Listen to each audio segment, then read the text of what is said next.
The first thing the woman did after rebirth was secretly switch her sister's pregnancy medicine with white sugar, because in her past life, her sister started coughing up blood after taking that exact bottle, and she was inexplicably blamed as the culprit by the entire family. Everyone accused her of being vicious and heartless, knowing her sister and brother-in-law had struggled for 7 years to conceive, and she still had the heart to do such a thing. In the end, her father was so furious, he struck her down with a single blow, killing her on the spot. But just as she drew her last breath, time suddenly reversed, and she woke up again. On the exact day she was supposed to fetch the medicine, her sister was born mute, and only she could hear her inner voice. So this time she silently vowed to uncover who had framed her from the shadows. At that moment the brother-in-law was preparing to leave on business. She quickly volunteered to run the errand in his place, hoping to avoid the critical moment of fetching the medicine. Their mother agreed, saying that family should help each other, and there was no issue. But her sister suddenly panicked, grabbing her hand tightly and refusing to let go, insisting she go get the medicine first. The woman promised to come back right after handling the errand, but her sister grew more and more agitated. Seeing this, the mother ordered the woman to fetch the medicine first. Her sister's face flashed a strange smile, and the woman instantly understood.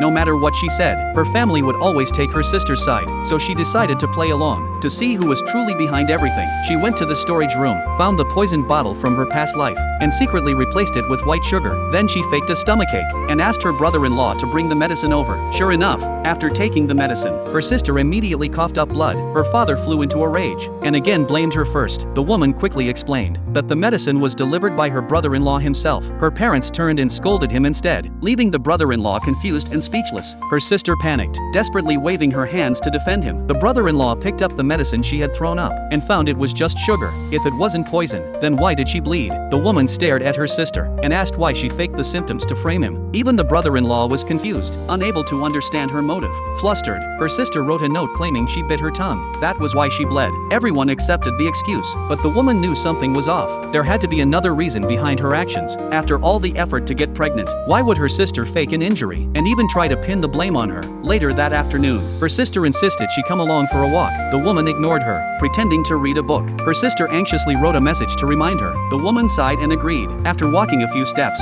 her sister asked her to get a wheelchair. Out of consideration, the woman ran downstairs to find one. Before leaving, she reminded her sister to stay put, and even stood under the surveillance camera to make sure she was seen. The next moment, her sister fell down the stairs. After emergency treatment at the hospital, the doctor regretfully announced that the baby couldn't be saved. Hearing the news, the woman froze. Her brother-in-law was so furious, he nearly hit her. They had been trying for 7 years to have this child. Her sister had taken countless injections to keep the pregnancy stable, and now the child was gone. Because of her, the woman couldn't understand why her sister would destroy her own baby. Could it be that someone else was behind this?